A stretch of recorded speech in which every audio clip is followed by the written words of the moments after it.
Hey sweet friends, I'm Nicole. This is Lazy Creek Homestead. I like to share things like grocery hauls and what's for dinner, lots of meal inspiration. I like to sprinkle in a little bit of mom life and what's going on our homestead.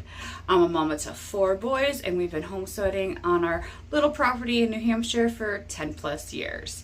So if you'd like to stick around for a while, I'd love for you to hit that subscribe button because you never know the love and the chaos you'll find here on Lazy Creek Homestead. Today's video, I'm sharing with you 5 wonderful, delicious what's for dinner. These are dinners that we've had throughout the month or so. They're cheap, easy, and they stretch. I'm a mama to those 4 boys, and they can eat. Either young adults and teens, working on the farm, going to school, sports, all that stuff. So I love to make a meal that can stretch. If we can eat it for dinner and the lunch the next day, or have a little extra to put in the freezer, win-win for this mama. So let's get in the kitchen and I'll share with you these 5 delicious meals. So I have this big piece of eye round roast. It's the cheapest per pound in my local store.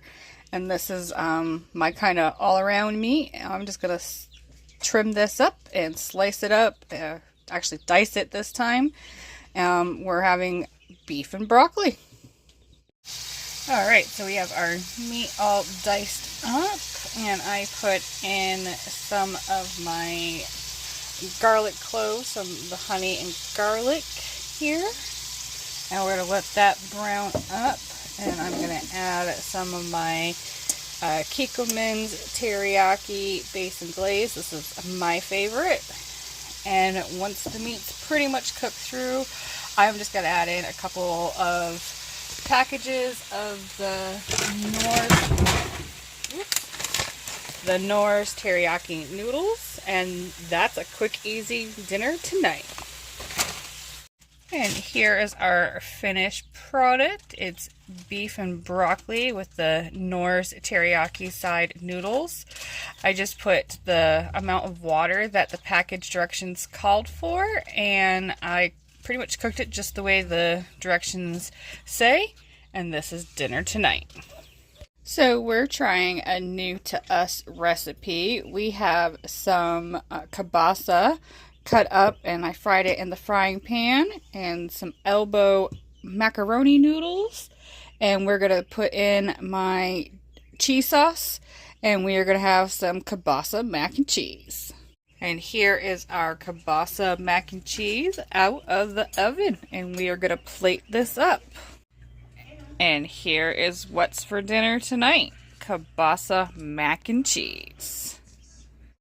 So for dinner tonight, we had creamy pesto chicken.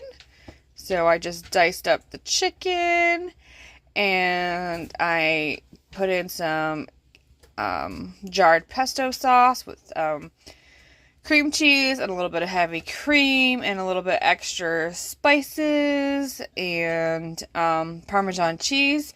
And I put in some green beans, and we use this little bow tie pasta. We mixed it all together. It's a nice, quick, easy, delicious meal. I'll try to link the video in the description where I have shared the recipe for creamy pesto chicken before. For dinner tonight, we're having potato salad with some roasted veggies. We got broccoli and asparagus and some red green peppers, and we got a spiral ham that we got on sale just after Easter with some pineapple. Absolutely delicious, perfect Sunday supper. Hey friends, for dinner tonight we are having a ham soup. So this is the ham from our Easter dinner, and it has been simmering in this pot for quite some time.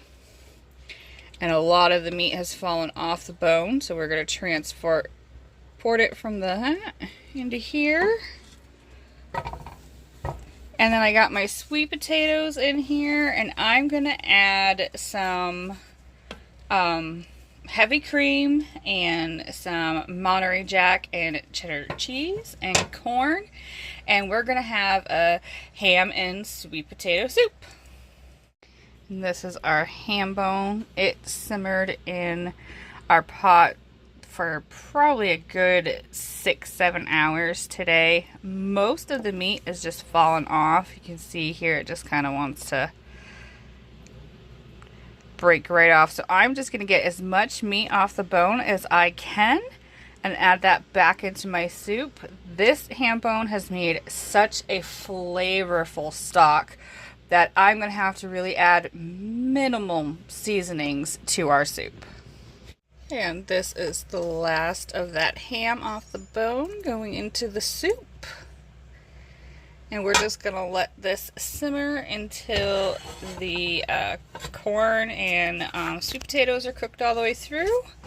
And we'll serve this with a side salad for dinner. First seasonings that I'm putting in our ham and sweet potato soup was just some pepper and some Italian seasoning. It really is a nice flavorful soup from that ham bone. That stock was really great, nice golden color. I didn't add any salt because to me the ham made it salty enough. So like I said, this is a really great, easy, quick soup.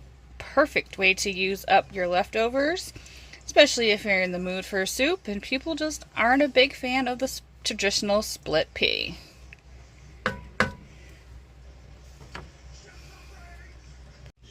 And here is our ham and sweet potato soup.